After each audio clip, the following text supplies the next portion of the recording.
আরো আক্রমণাত্মক হয়ে এবার মাঠে নামবে ব্রাজিল। হাইতির বিপক্ষে এবার জিততে পরিবর্তন আসবে ব্রাজিলের একাদশে। প্রতিপক্ষ ও প্রথম ম্যাচের ভুল বিবেচনায় একাদশে আসবে একাধিক পরিবর্তন, এমনকি ফরমেশনেও পরিবর্তন আসতে পারে কার্লো আনচেলত্তির দলে। সব মিলিয়ে হাইতির বিপক্ষে কেমন হতে পারে ব্রাজিলের একাদশ, আসতে পারে কি কি পরিবর্তন, তা নিয়ে থাকছে প্রতিবেদনে।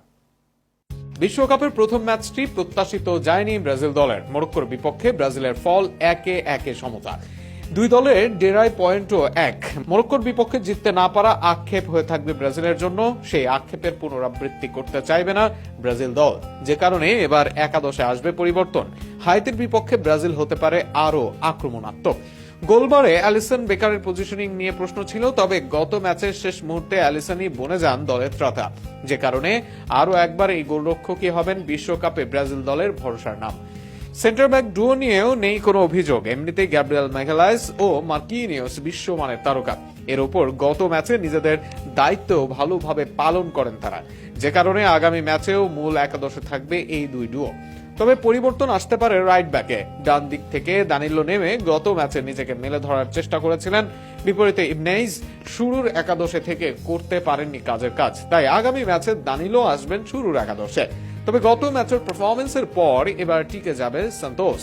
তার জন্য হাকিমি দিয়াজ ডুও থাকলেও কাজের কাজ করতে পারেনি মরক্কো দল।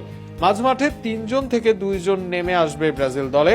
এর কারণে মিডফিল্ডারদের বল পায়ে সাবলীল ও ক্রিয়েটিভ না হওয়া, সেক্ষেত্রে বিল্ড আপের চেয়ে সরাসরি আক্রমণে মনোযোগ দিবে ব্রাজিল। মিডে গত ম্যাচে যদিও ক্যাসিমিরো থেকে ফ্যাবিনহো ভালো খেলেছেন, তবে অভিজ্ঞ ক্যাসের উপর আবার ভরসা রাখতে চাইবেন কোচ।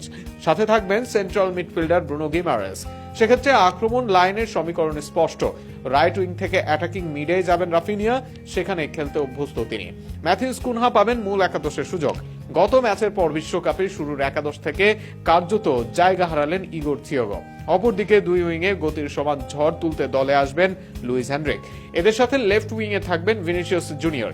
সব মিলিয়ে পরিকল্পনা বদলে আরো আক্রমণাত্মক হবে ব্রাজিল।